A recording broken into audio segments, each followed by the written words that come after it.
عبده ورسوله صلى الله عليه وسلم أما بعد فإن أصدق الحديث كتاب الله تعالى وخير الهدي هدي محمد صلوات الله وسلامه عليه وشر الأمور محدثاتها وكل محدثة بدعة وكل بدعة ضلالة وكل ضلالة في النار ثم أما بعد والسلام عليكم ورحمة الله. As is indicated on the itinerary of speeches and programs, this is a TBA, of which I was just telling the brothers I just found out what TBA meant, which is to be announced. And since there's no one here to announce what I'm supposed to be talking about, I guess I'm the one that's going to have to announce it. And since we didn't do exactly what we said we wanted to do yesterday, which was questions and answers, and being that this is the last day, inshallah, we'd like to open the floor for questions, inshallah, from the brothers and the sisters. And inshallah, if we can, we'd like to keep it around the theme of this conference, and more specifically pertaining to the things that we are dealing with here in this country. Those of us who are trying.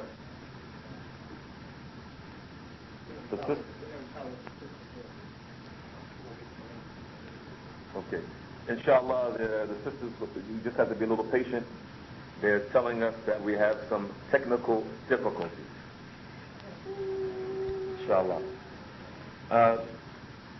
So inshallah, we'd like to just discuss or have some questions and answers pertaining to the theme of this conference of this year, the 12th annual conference of Qur'an and Sunnah Society of North America, revolving around as much as we can the issue of good news for the righteous.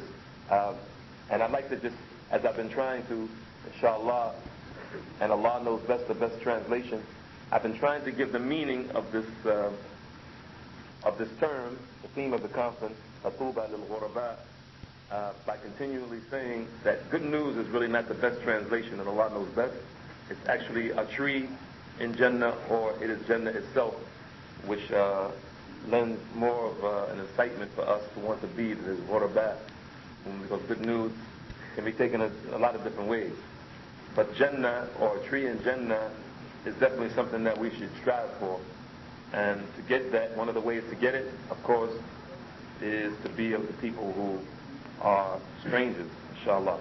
So with that, we're going to open up the floor for questions. If any of the brothers and the sisters, and inshallah, may Allah make the volume go up so the sisters can hear it. Inshallah, we can begin now, if there's any questions. And if there aren't any questions, then I can go get some sleep. Now, wa alaikum salam wa rahmatullah.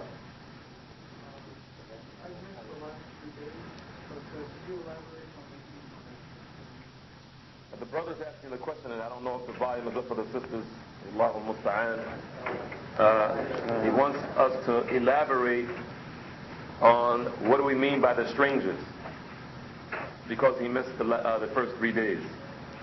What we mean by the strangers is a statement of the Prophet sallallahu alaihi wasallam, where he said, بدأ الإسلام غريبا وسيعود كما بدأ غريبا فطوبى للغرباء. Islam began as something strange, and it will return as something strange. So give tuba, as they translated here, good news, or paradise, or tree in paradise, for the strangers.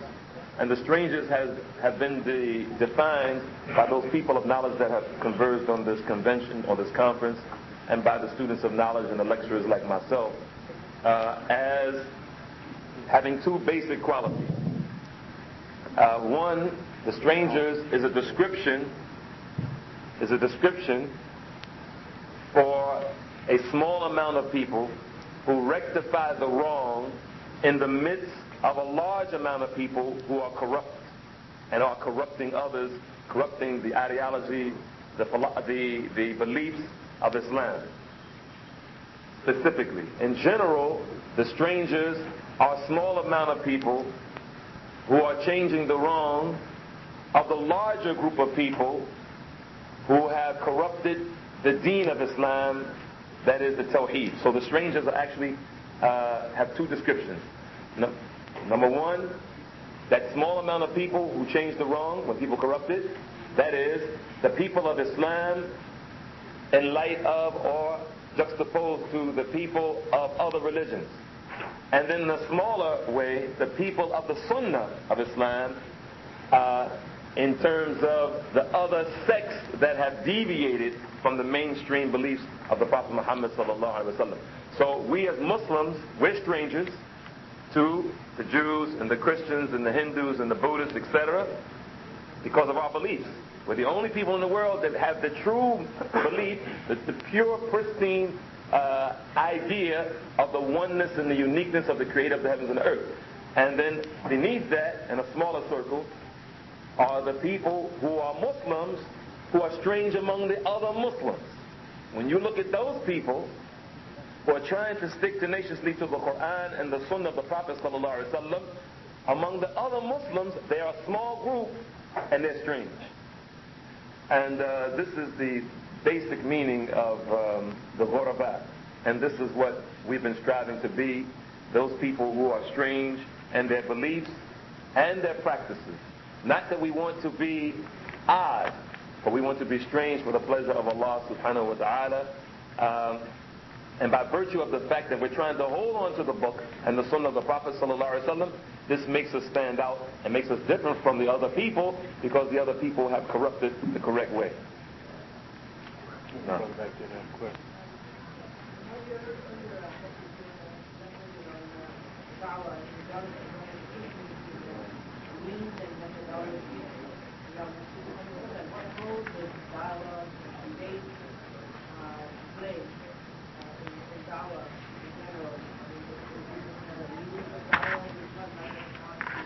Yes, the question of the brother, and inshallah, I don't know if I'm deviating from the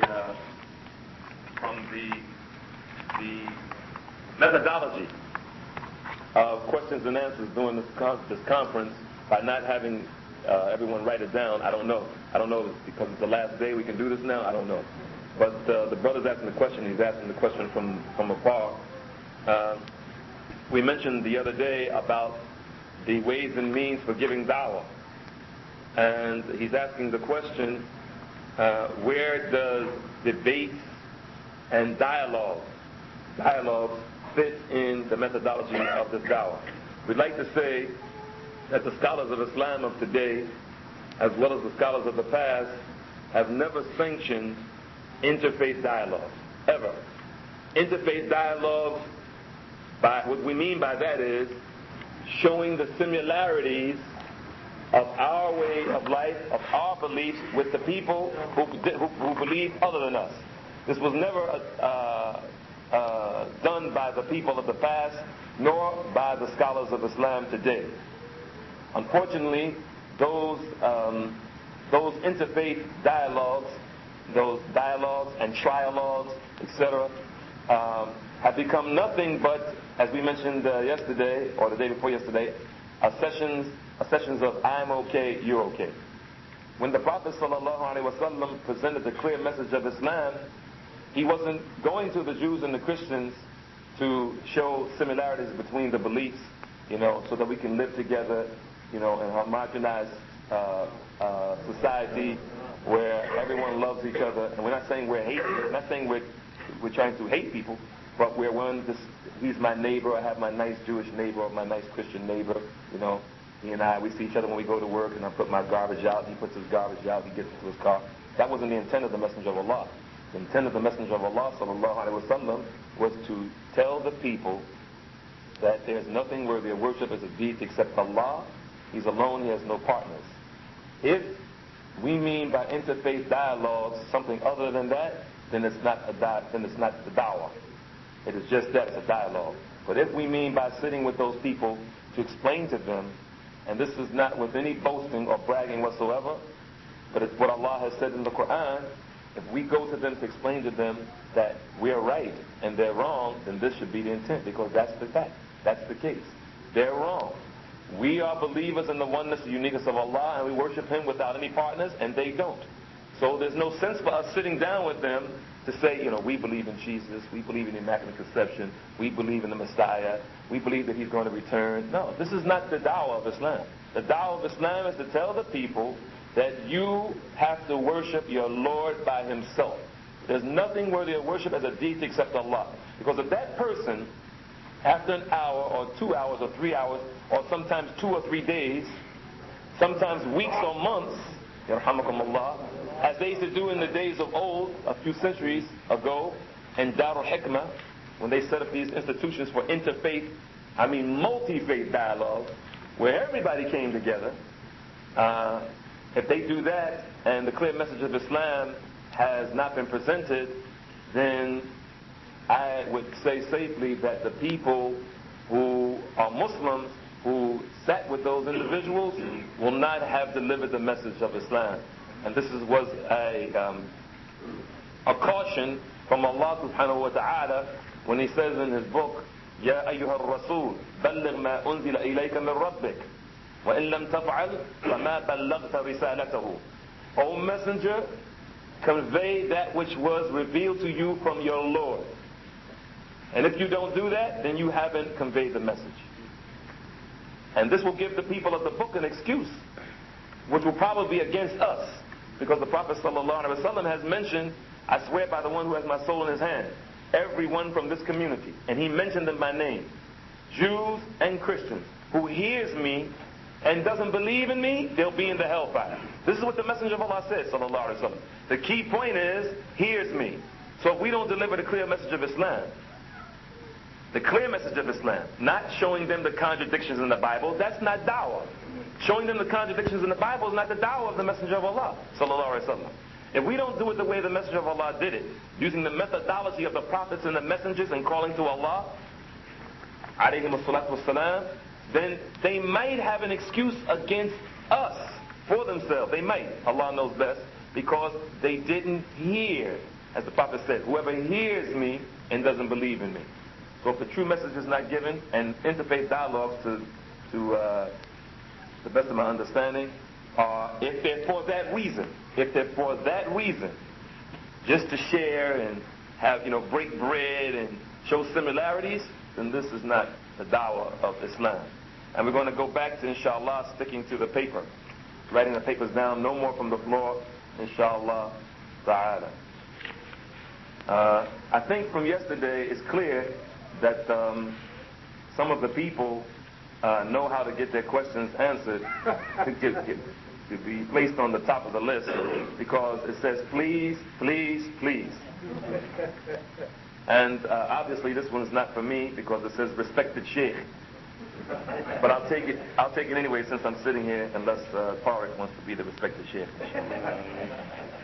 Can a sister while on her menses read the Arabic English Qur'an if that's the only translation she knows how to read, and she can use the Al-Qari in the computer in the same store, in the same state? There are some differences of opinion among the ulama. Can she hold and touch the Qur'an, or does she have to use a utensil, for instance like this pen, to turn the pages, or does she have a glove on, or whatever? There's a variety of differences. But it seems to me, and Allah knows best, that the strongest opinion is that the woman can read the Qur'an, not the English, the Arabic. She can read and hold the Qur'an in her hand on her menses, and that there's no proof against it. I haven't seen any proof that's authentic that prevents her from holding the mushaf in her hand. Not one.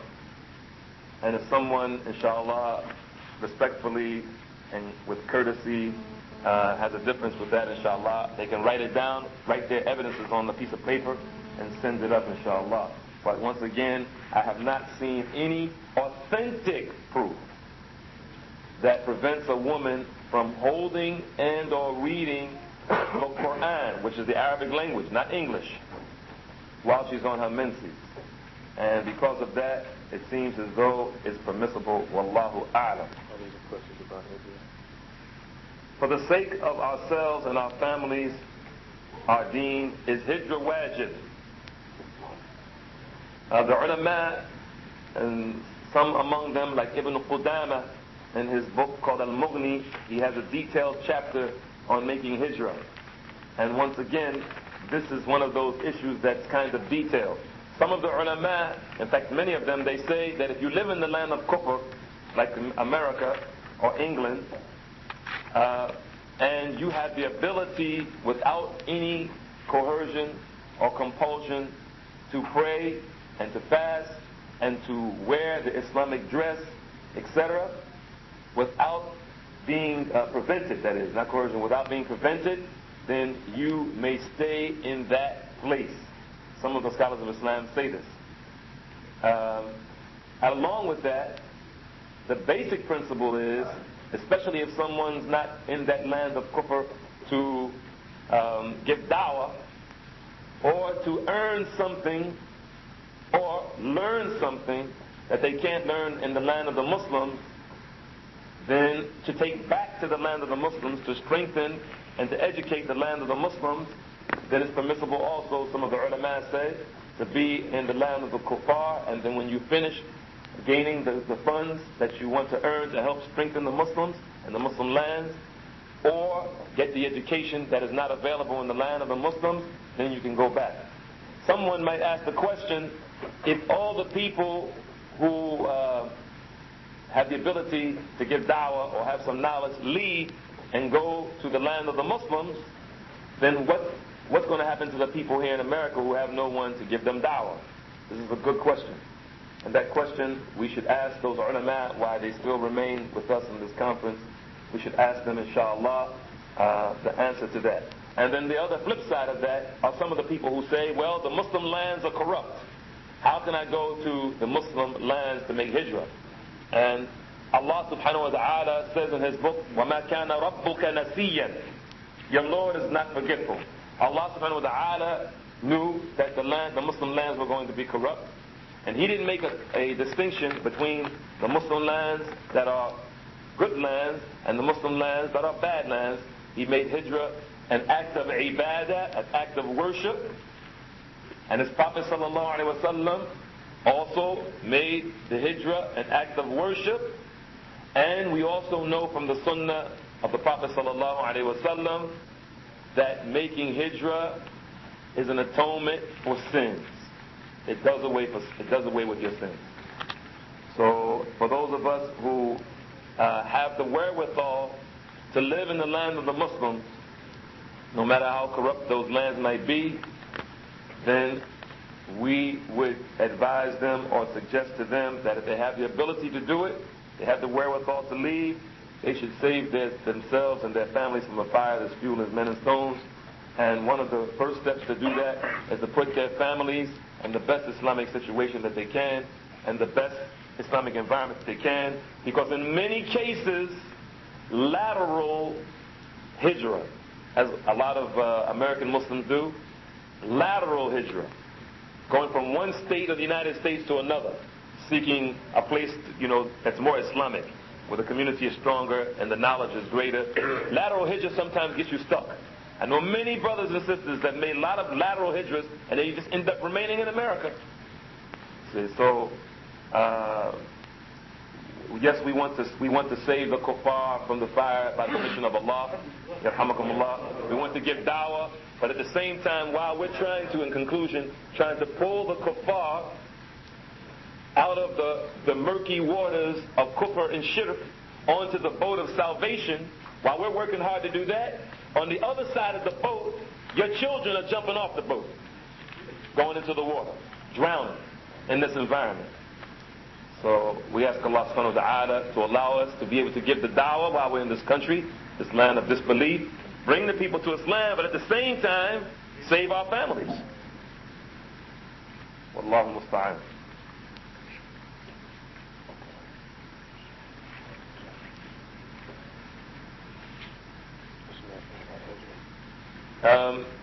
Can a single woman make hijrah? This is part of the one of those differences of opinion among the ulama, and the bottom line answer is, if she sees that it's necessary for her, for the sake of her deen, for the sake of the sanctity of her deen, to make that hijrah, and she has no mahram to accompany her, I have read with my own eyes and have heard with my own ears from the people of knowledge that it is permissible for her to do it without a mahram, and they made a distinction between that and hajj.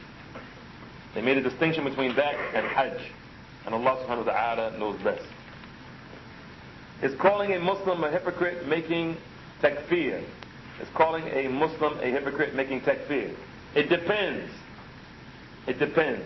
Because nifaq, I don't think nifaq is a good translation, is hypocrisy, but that's the best I think we have. Dissimulation, maybe. Nifaq is of two types. There's nifaq amali and there's nifaq qalbi or i'tiqadi.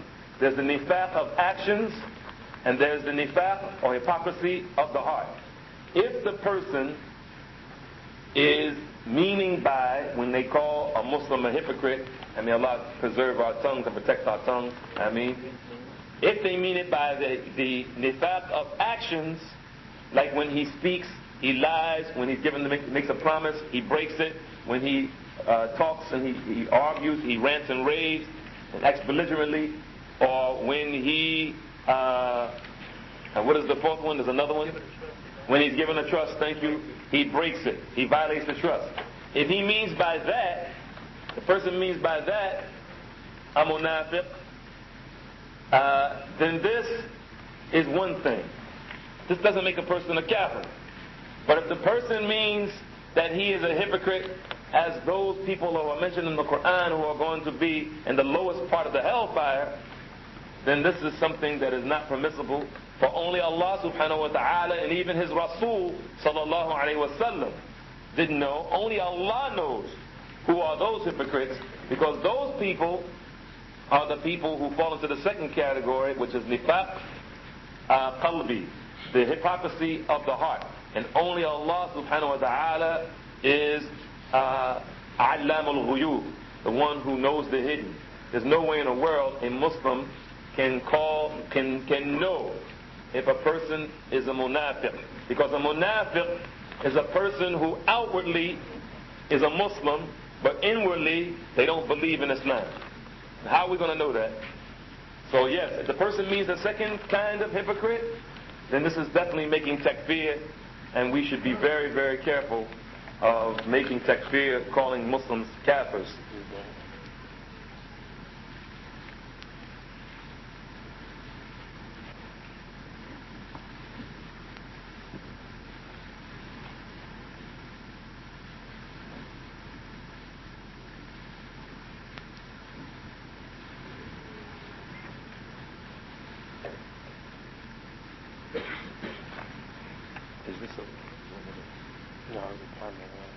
The brother who sent it up, inshallah ta'ala, Jazahumullahu khairan. May Allah reward all the brothers who don't sit and just accept anything and make comments respectfully.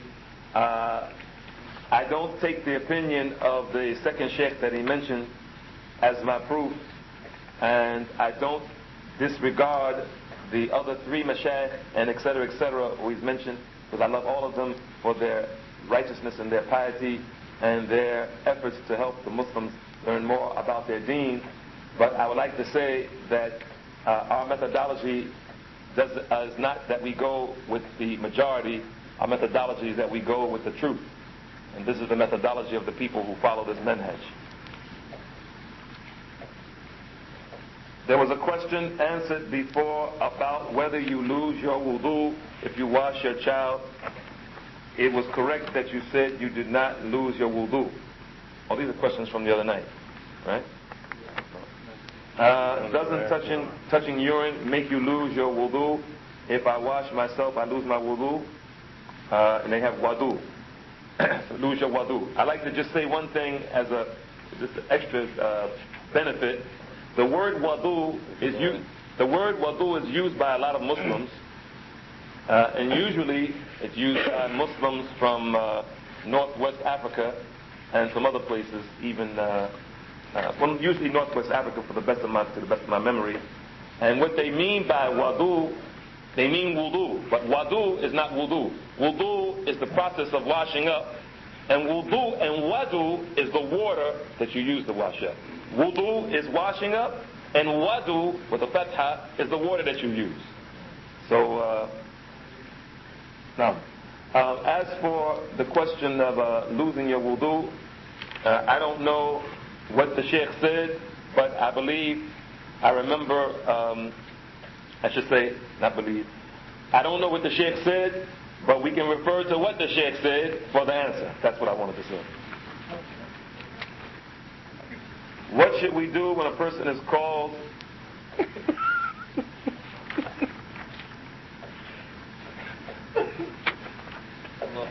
This is a question, inshallah, that is of extreme importance, and we'll leave this in my pocket, inshallah.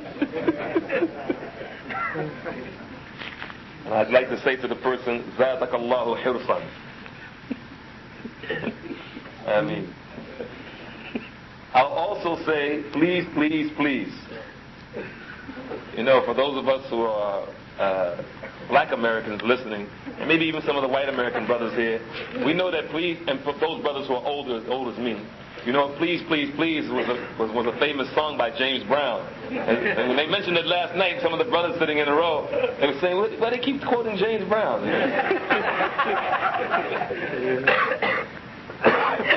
You Arab brothers and Pakistani and Indo-Pakistani brothers, you're just going to have to, you know, you should have been there. I'm sorry you weren't here in those days, so you don't know what we're talking about. That's an inside cultural joke. I also say please, please, please, because more of my previous questions have been answered without this line.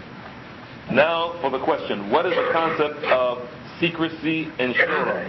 What is the concept of secrecy and shura? If a decision is reached by the board of a masjid, do the people have or don't have the right to know what was said during decision making? Please turn over.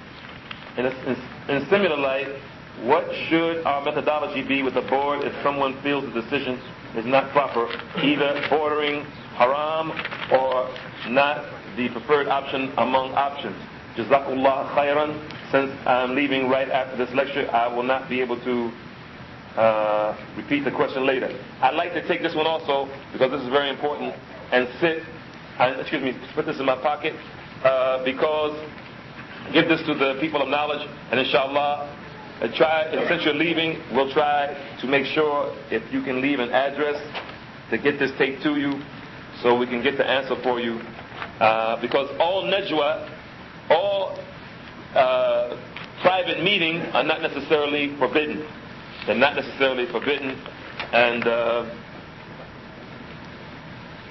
inshallah, we'll get the answer from those people of knowledge. It seems as though the same person keeps writing this handwriting, even though I'm not a handwriting analyst,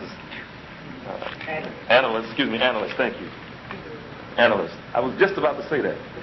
Different people, man. Oh, is it different people? Yeah. You're a handwriting analyst? Yeah, you know I am. Yeah, I know you are. There is a lot of talk about differences of opinion. There's a lot of talk about differences of opinion these days. Can you please elaborate? Can you please elaborate on real and perceived differences of opinion? For those of you who know me well, I try my best not to answer questions that have already been answered in book form or tape form or the like. And there is a book that is probably, I don't know, but it might be in the bookstore on differences of opinion by Sheikh Muhammad ibn Salih al-Uthaymeen, I believe. You should get that book, inshallah, and that will explain this. And it will relieve me of faking being a scholar. The second is, how do we perceive differences of opinion from becoming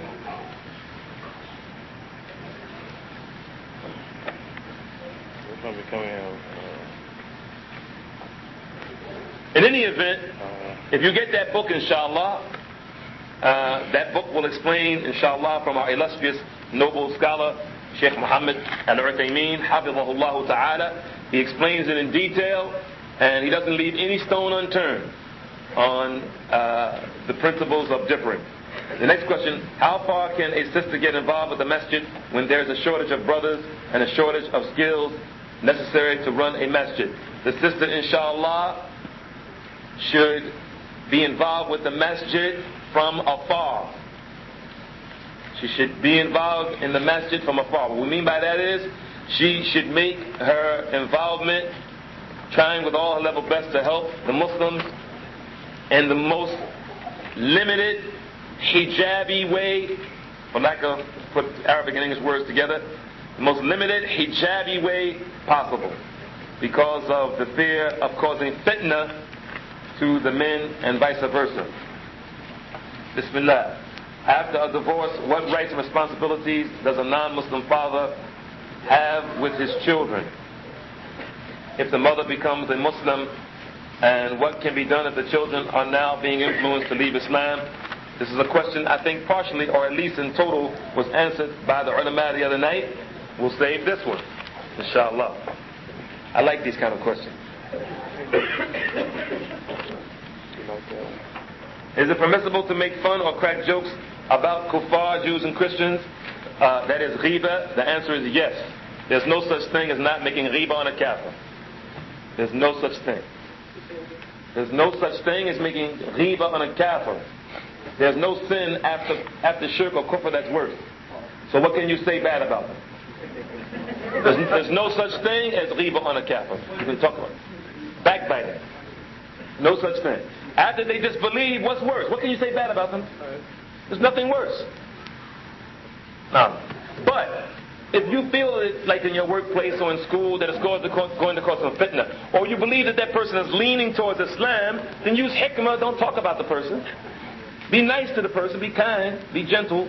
Don't talk about, oh yeah, you know George at the water cooler. You know George, that big head guy, you know, the guy with his teeth missing in front of... No. You're trying to bring him to Islam.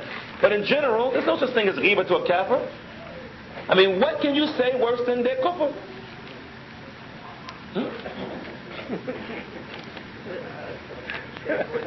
Just write it down, inshallah. Inshallah. What is a good way in which to prevent or halt bickering and fighting among siblings or between the parents? What is a good way in which to prevent or halt bickering and fighting among siblings or between the parents? We're going to save this one, inshallah. Let me get these together.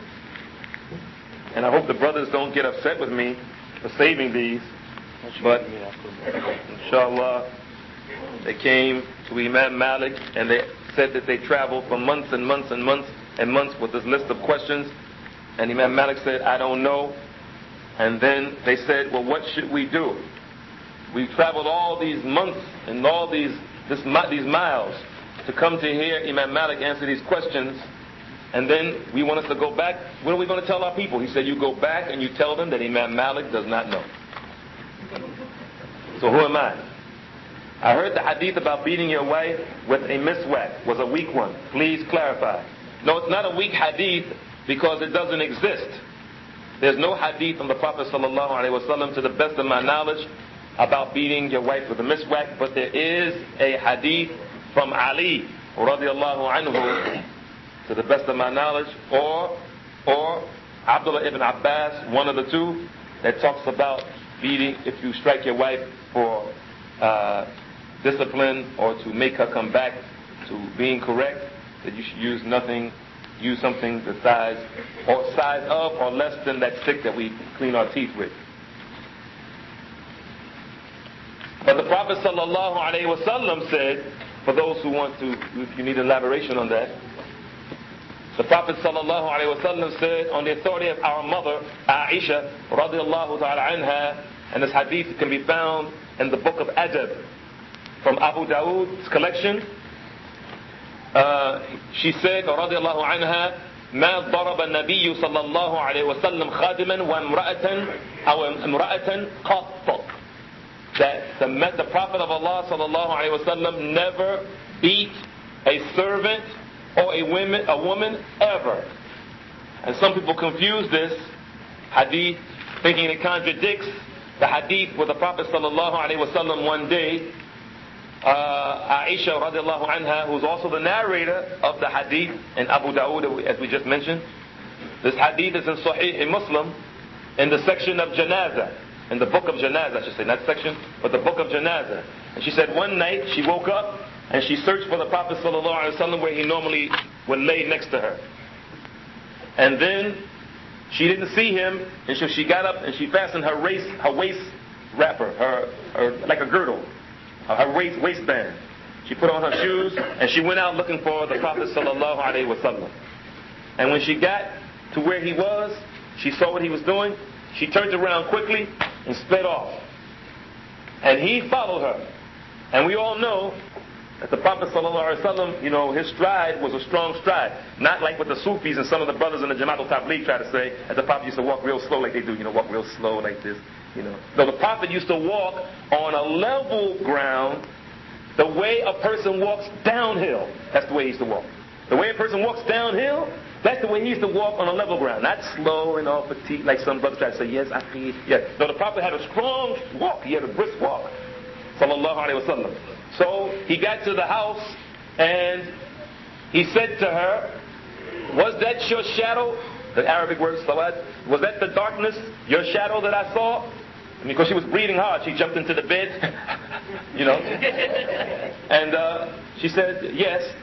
And then the Prophet sallallahu alaihi wasallam's wife, Aisha radiallahu ta'ala anha, said, the same person who narrated the other hadith, that he never beat a servant or a woman, ever.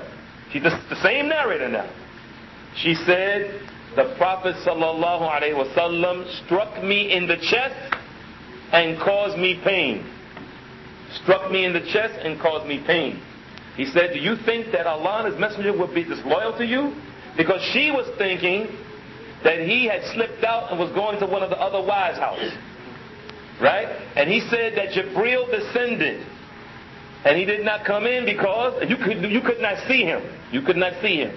And he came to inform me how to make dua on the Muslims who are in the cemetery, beckoning me to go to the Baqi' cemetery to make dua for the Muslims in the cemetery. This is the hadith, inshallah.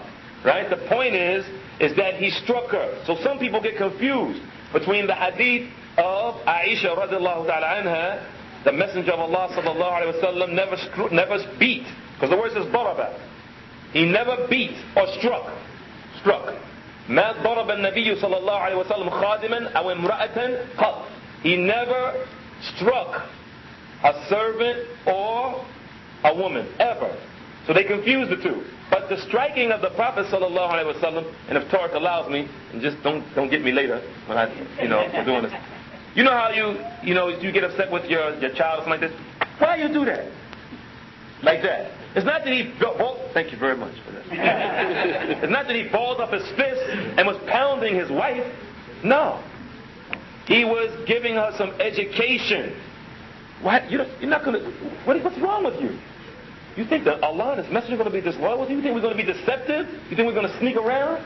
No, we're straight up. We come straight. This is basically what he's saying, and Allah subhanahu wa ta'ala knows best. So the issue of striking the wife, of using the miswak, is something that is from some of the statements of the companions of the Messenger of Allah sallallahu alaihi wasallam. And this is the only show that when we're using these measures, of which we should try with all our level best to stay far away from, because the best of us never beat his wives. Never. Ever. The Prophet sallallahu alaihi wasallam. If we can, try to avoid it. And if we get to that level in our relationships between our wives and ourselves, then those companions are showing that you use something that's not going to cause breakage of the bones or leaving marks and opening up wounds, etc. And Allah subhanahu wa ta'ala, may Allah save us. Amen. Inshallah, I plan to move and live in Al-Madinah with my wife and children to give the children Islamic education and environment. I'd like to say before I finish this question, is it possible that I can go with you? Is it possible that you can take me with you, inshallah? And Tariq also, you want to go too, right? Inshallah. But on the other hand, I have responsibilities to my parents who are back home in Bangladesh, what is preferable in the eyes of Allah? This is also an important one that we need to find out from the people of knowledge. Alhamdulillah. Next one. What is the evidence for when a person leading salah breaks wudu and appoints someone who doesn't know whether to start over or continue who doesn't know and appoints someone who doesn't know whether to start over or continues where the first person left off? What is the evidence for a person leading salah? Okay, we're going to save this one too, because the narration that I remember doesn't specifically mention appointing someone and starting where the point where they left off. The only one that I know of, and I don't want to confuse it, is the Umar radiallahu anhu, when one day he was in a state of sexual impurity and he was leading the salah and he remembered that he hadn't made ghusl and he left. But I don't remember the rest of it, so I don't want to say. I don't know. Is it true that a person may not exceed 3 days without combing the hair? For example, a Muslim woman taking the very tiny braids to actually comb through the hair. This is one of the questions that I had. May Allah reward the person and bless the person who sent this up. You reminded me of a question that I came to ask some of the ulama. Where's this hadith? So put this on the top of the list, inshallah, because I always wanted to know that myself. And I've heard it for years, and unfortunately, may Allah forgive me, I thought I had read it, and I've used it myself, and we should try to be in the habit of saying things with proof, not without proof. Since we can't use the excuse that living in America makes riba permissible, shouldn't we also make a tremendous effort to rid our homes of all images, such as faces on plastic wrap and toilet tissue, faces on wrapper of baby food jars, faces on spaghetti jars, faces on magazines and newspapers, etc., etc., etc. I don't know what this has to do with riba. I don't see the connection. I agree with you, that riba. I don't understand the connection, but I do agree, and we should make an effort to remove the images from our homes and not take it lightly. And what I personally do in my house, since children like to draw and they like to color, that's the job for my daughter. I have her take all the cereal boxes, the magazines, and mark the faces out. That's her job, because she likes to draw and color, so let her take care of all of that. Now, let's write it down, inshallah. Now, we want to be fair, inshallah. Okay. It's the same person again. Mm-hmm. Right? Mm-hmm. That's from last night. Oh, this is last night. Is there any difference of opinion among scholars of old on the shaving of the beard? May Allah protect the scholars. Naam. And if Allah doesn't protect the scholars, then we're going to be in worse shape. That's right. Because they're the lighthouses for us. They're those beacons in the dark. So I hope you don't mean by may Allah protect the scholars as something of backbiting. I hope you don't mean that. Because may Allah protect us from looking at the scholars in a bad light. Ameen. I don't think they're saying that. Oh, I don't think so. I'm just throwing it out there in case somebody has that feeling. I don't know of any differences of opinion among the scholars of the past. The scholars, not the scholars. And what I mean by the scholars, there was no differences of opinion among the Sahaba, the Tabi'un, or the Tabi'een. They did not disagree on shaving the beard. The scholars, not the scholars. The scholars, the Sahaba, all agreed that shaving the beard is haram. All the prophets of Allah had beards. All of them. All of the prophets had beards. Even the kuffar, when they draw these false pictures of Jesus, they have him with a beard. You ever seen a picture that they draw, may Allah protect us from that, and guide those people, of Moses without a beard? Cecil B. DeMille. Look, in Hollywood. Moses, Jesus, Abraham. Even the kuffar know to put a beard on them, but they shave it themselves. Abdul Jalek. Right? All the companions of the Messenger of Allah had beards. Tabi'un, they had beards. The Tabi'een, they had a beard. He's a kafir. Allahu Akbar. No, there's no differences among these scholars that the beard can be shaved. And we know that there are some narrations about holding the beard with the fist and that which comes from the bottom, of removing that which comes from the bottom of your hand when you have your hand like this as a fist. Images. What about money? Can I have yours, please? I would tell you that this is a good question. This is a very good question. This is a very good question. And this, I'm going to say this because I heard Sheikh, I think it was Sheikh or Uthaymeen. It was either Sheikh or Uthaymeen. Someone asked this question of them. Well, Sheikh, you talk about images. What about the money in our pockets? I can't remember the answer that he gave, but it was, subhanallah, it really shows that they're scholars and we're not. The way he answered them, it really shows that we're scholars and they're scholars and we're not. And inshallah, maybe Walid al-Basyuni, because he's familiar with these kind of things, we'll ask him, what about the pictures on our dollar bills that we hold in our pockets, inshallah, those dead presidents? What is the opinion of Islam of the sisters going in Jamaat al-Tabligh, going from the masjid to masjid, women home to home, leaving her kids unattended? Subhanallah, I don't know of any women Jamaat al-Tabligh that do that, because alhamdulillah, the women of the Jamaat al-Tabligh, for the most part, they are really women who I admire. I have to say it. I really admire them, because they're women who usually stay at home and they try to be obedient to their husbands. They try not to talk to men near men's faces. Really, I would say that they really are a good example of Muslim women. And I guess for the past 3 or 4 days, after all of this talk about Jamaat al-Tabligh from me, you probably think that's strange, but we have to be fair. Can you please explain the benefits or harm of going with Jamaat al-Tabligh, including the book Tabligh al-Nisab? What is our wala wa bara to them, and how should we do da'wah to them? And this question has already been answered, but we'll save it anyway. This question has already been answered. And if you want, you can get a tape from about 2 years ago here at this conference, QSS conference, from Sheikh Muhammad Sayyid Adli, Understanding the Jamaat al-Tabligh. Understanding the Jamaat al-Tabligh. 95, 3 years ago. And I was going to tell you to write that down, but since you know. And there are also 3 books that are written. In fact, there's about 4 or 5 books that are written on the Jamaat al-Tabligh, and booklets. All of them combined, I would say roughly I have about 3 or 4 of them. The 3 or 4 that I have combined are about 400 pages. So it's not an issue that people, it's an issue that people are not really aware of. The scholars of Islam have written extensively about the Jamaat al-Tabligh. There are a lot of things a lot of us don't know. For instance, the foundation of the Jamaat al-Tabligh are 4 Sufi orders. The foundation, the basis of the Jamaat al-Tabligh is 4 Sufi tariqas. So just from that alone, that's something that needs to be looked into.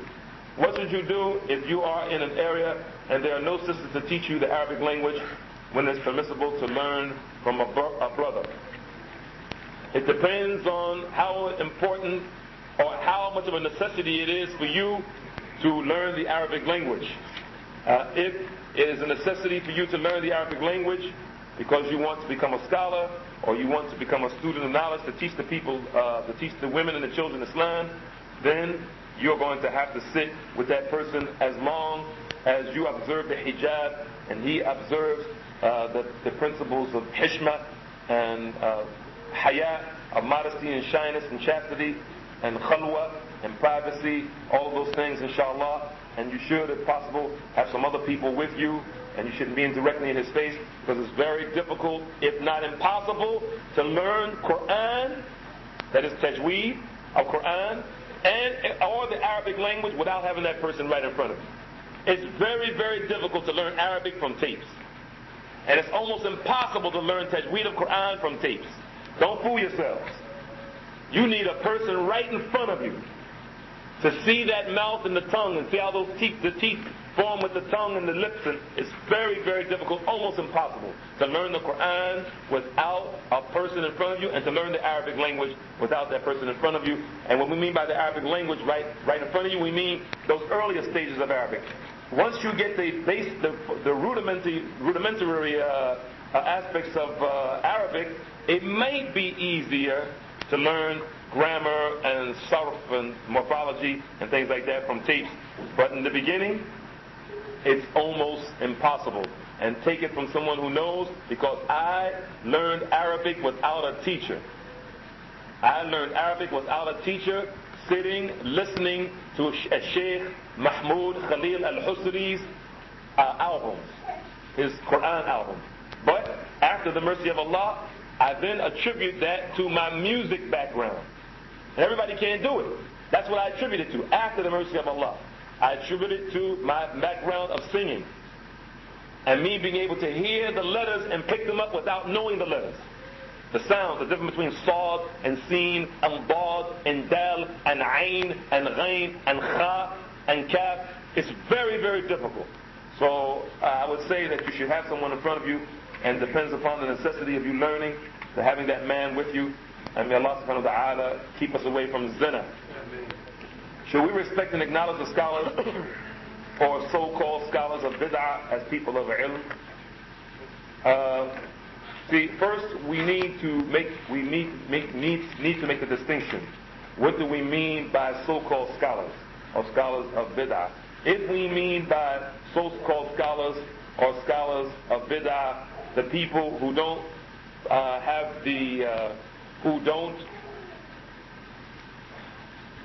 who don't share the same views as you, so we call them so-called scholars, then I think that we need to check ourselves and be more fearful, because the flesh of the scholars are poisonous. They're poison. They should be poisoned. We shouldn't be backbiting them, and if we do, we will die, inshallah, from that poison, inshallah. If you're talking about the other people, like the Sufi people, like Kabbani, I want to say it again. May Allah kabbahu. May Allah kabbahu. Kabbani. That deviant. And I'm saying it, and it's the first time I call somebody a deviant by name in this conference. He's a deviant. He's lying on Allah. He's lying on the Messenger of Allah, sallallahu alaihi wasallam. And he's lying on the people who are trying to hold on to the Qur'an and Sunnah. And if you're on the internet, which is a discussion within itself, being on the internet and the World Wide Web, if you ever see him on there, go to his website and see what he's saying, you'll understand exactly what I mean, why I'm talking about him with such a stentorian voice. Is Islamic music halal? Explain in detail. Example for men to sing without musical instruments about the deen. Is this a bid'ah? And can women sing at weddings with a open drum? And what words among the sunnah? First of all, there's no such thing as Islamic music. It doesn't exist. There's no such thing as Islamic music. This is a contradiction in terms. Islam is permissible and it's pure. Music is haram. So you can't have two together like that. It's like an oxymoron, for lack of a better word, right? Oxymoron. And our Shaykh Muhammad Nasruddin al-Albani, he has mentioned this. There's no such thing as Islamic banks, he says. No such thing as Islamic banks, Islamic music, etc. It is not permissible for the men to sing, to the best of my knowledge, except to their wives in the comfort of their homes. And it is permissible for the women to sing and or using the open drum, the duff, for the Eid among themselves and the weddings among themselves. But the men are not even allowed to do this for the Eid. It's not from the Sunnah for the men to do this. It's only for the women. And this can be found in 2 books in English, inshallah. 2 books, write it down, inshallah. 2 books in English, inshallah. One is then 3 books. Music and Singing by Abu Bilal Mustafa al-Kennedy. The other one is a book that is, I think, published by QSS, I'm not sure, on celebrations. And then there's another one on celebrations, on Eid festivities, from Sheikh Salim Ali Hassan, who's here now, called The 2 Eids. Put all those 3 books together, believe me, you have a lot of knowledge now in America here in English. Please. Oh, this is for brother? Don't read. Oh, don't. please give this to Brother Yahya. I hope there's only one Yahya here. Oh, you see, man. Okay, we'll save that. We'll save that. Inshallah for Brother Yahya. Now, what time is it? It's 9:37. It's about time, right? Okay. No, not that Yahya. Yahya is not married. The brother's been translating is not married. No. It's not for that Yahya. May Allah give him, Allah give him a wife, inshallah, a goodly wife in this life and next. It's almost time to finish, right? I don't know. What time is the session? What time is the session over? 10. We understand that it's permissible to wear shoes when making salah. I see some brothers wearing their shoes in every salah, but the ulama are not. Are those shoes only to be worn out of necessity due to the situation? And also, is it better not to wear the shoes, or does it not matter? I would like to say, not answering for the ulama why they do what they do, who are present. But I like to say, for myself, this is for myself. I have prayed here, since we've been here, with my shoes on and without my shoes. The reason why I pray without my shoes, because sometimes I find it more comfortable to pray without my shoes, because if you sit in certain positions, your shoes kind of restrict you from sitting, the way the Prophet ﷺ said to sit. That's the reason why I took it off. I took them off. That's the reason why I took them off. I don't know the reason why those ulama, those people of knowledge, took them off. But even if they took them off, may Allah reward them, we love them. The sunnah, the Prophet ﷺ said, Khairul hadi huda Muhammad. Sallallahu alayhi wa sallam. The best guidance is the guidance of Muhammad. We love those ulama. But the best guidance is not the guidance of Ali Hassan.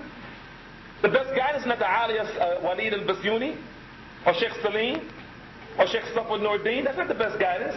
Abu Ishaq al-Huwaini's guidance is not the best guidance. The best guidance is the guidance of Abu Qasim, sallallahu alayhi wa sallam, the Messenger of Allah. So we love them and respect them, right? And they do what they do for whatever reason that they do. It doesn't negate the fact that it's permissible to pray in your shoes. But I would like to say two things.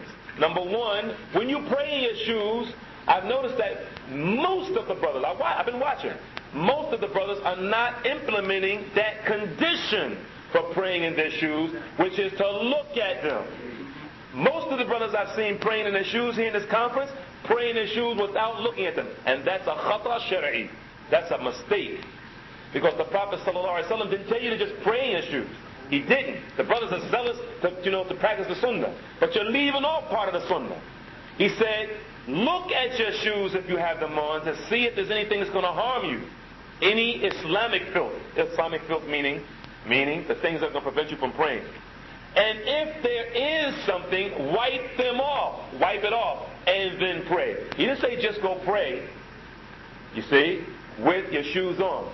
And if you do that, brothers, and there's something on your shoes, Allah knows best the condition of your salah. Because you didn't obey Al-Mustafa, sallallahu alayhi wa sallam.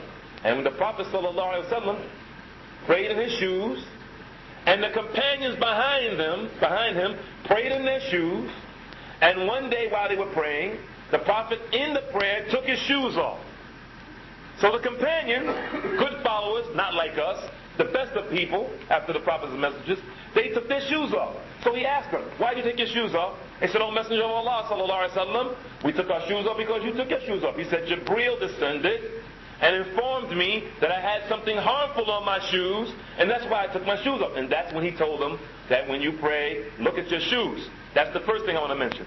The second thing I want to mention is that the Prophet sallallahu alaihi wasallam has instructed us with the best example.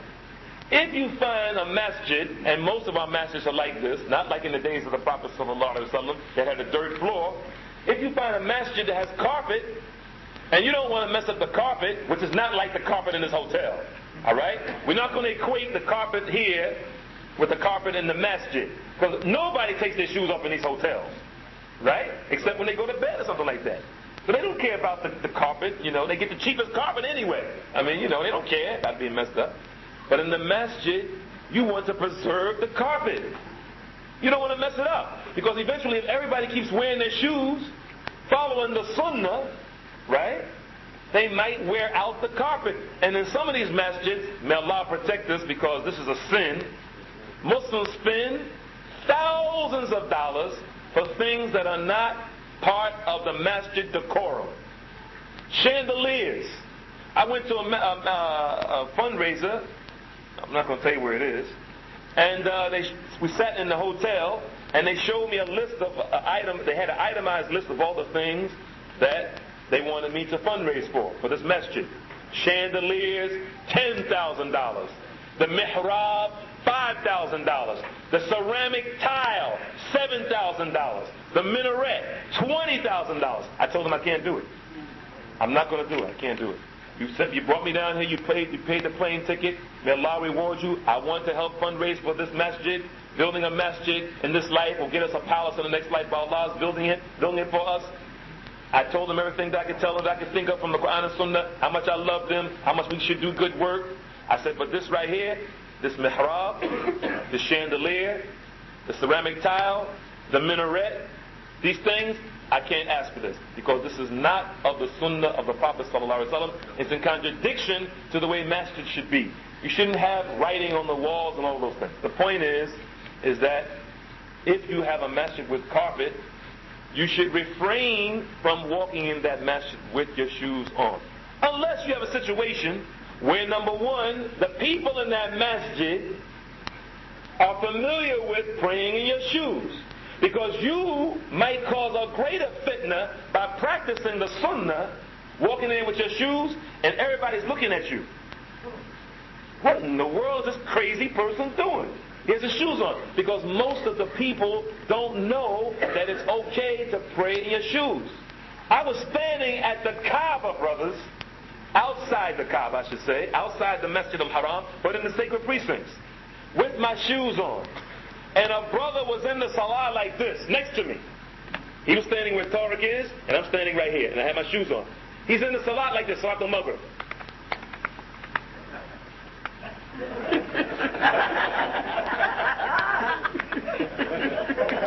Like this.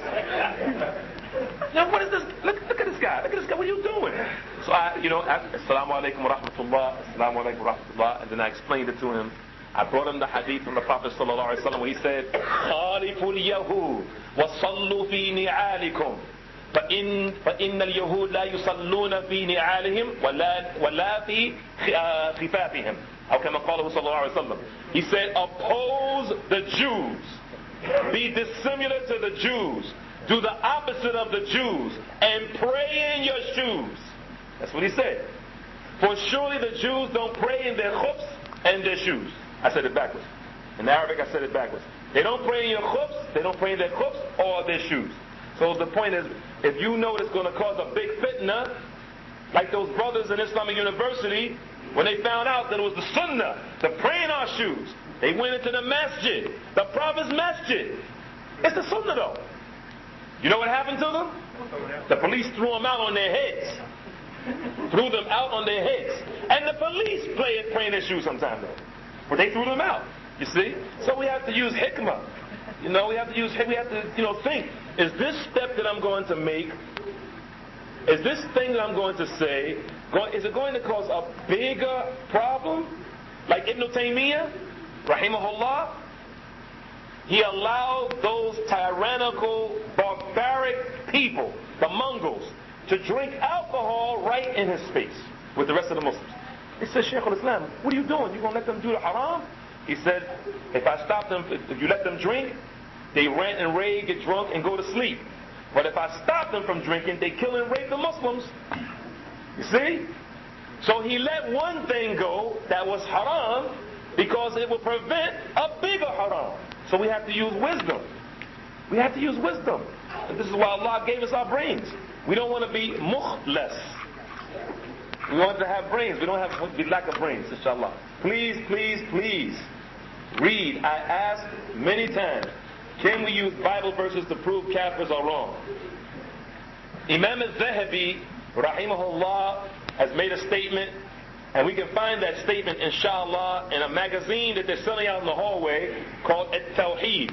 It's a magazine that is produced and published by Ansar al-Sunnah al-Muhammadiyah. It's an organization of which the president is Sheikh Muhammad Safwat Nuruddin, who's with us now.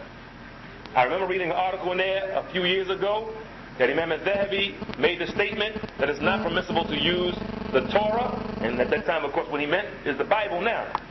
The Torah to as for a means of dawah, except for the scholar, he said. He said that even with that, that's only when the scholar is trying to refute something.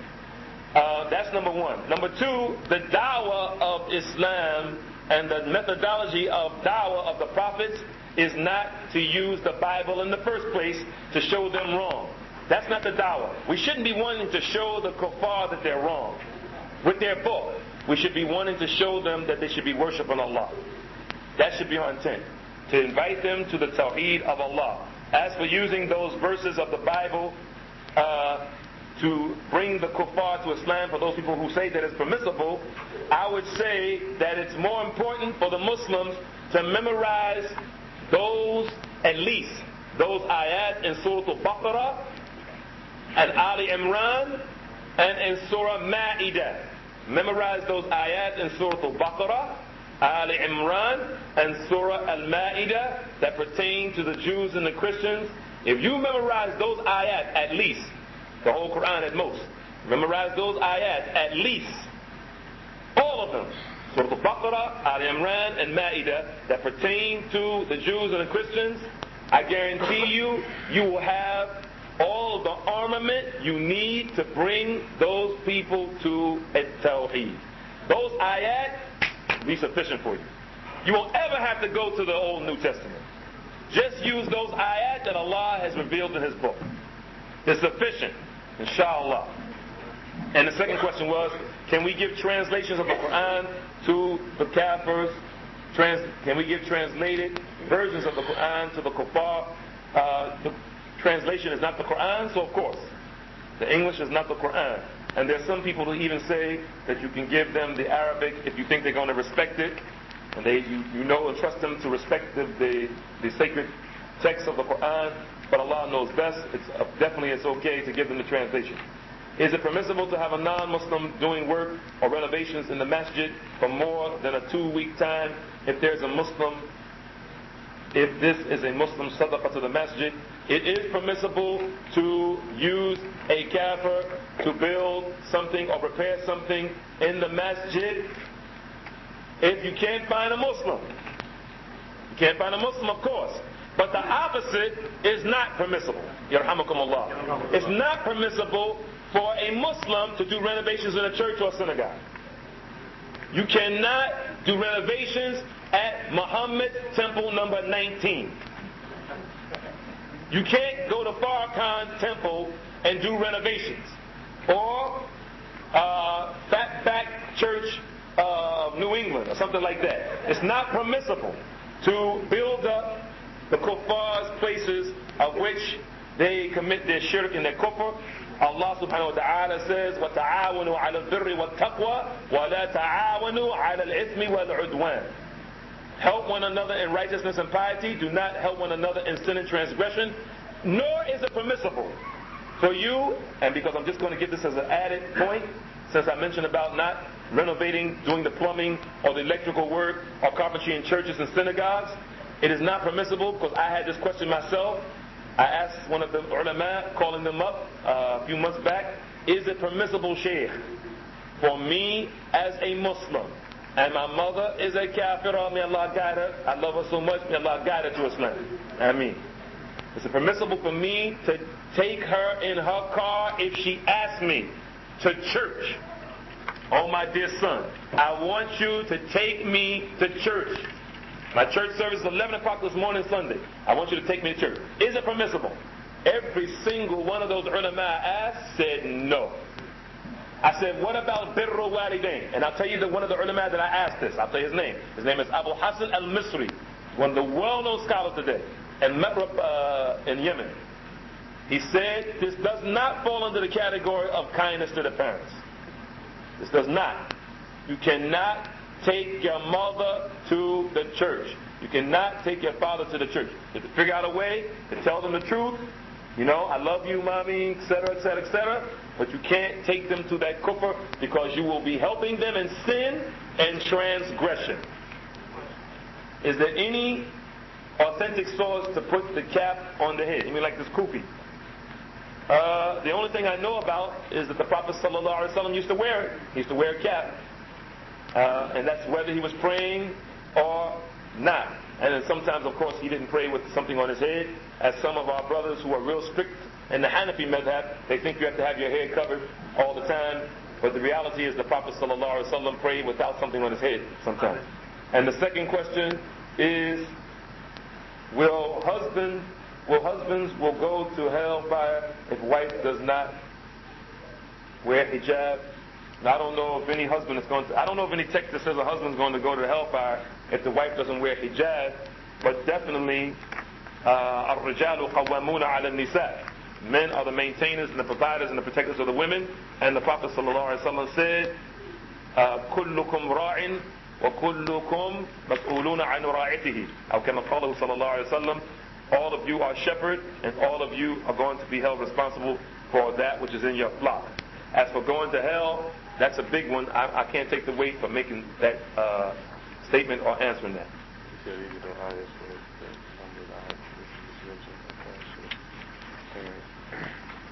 No. Oh, yes.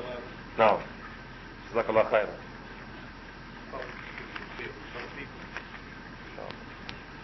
The brother is informing me to remind you those ayat about kindness to the parents and also obeying the parents and not committing shirk and all of those things. They said it's Surah Luqman, ayat 14 and 15. Surah Luqman, ayat 14 and 15. Is it alright, it's 9:54, is it alright to try and read Qur'an in a melodious or beautiful voice if you don't have the right tajweed yet? For example, praying, reciting surahs with a kind of singing without knowing the proper tajweed yet. I know I should learn tajweed first, but in the meantime, should I or can I practice this tartil? Or is it foolish to try before the tajweed?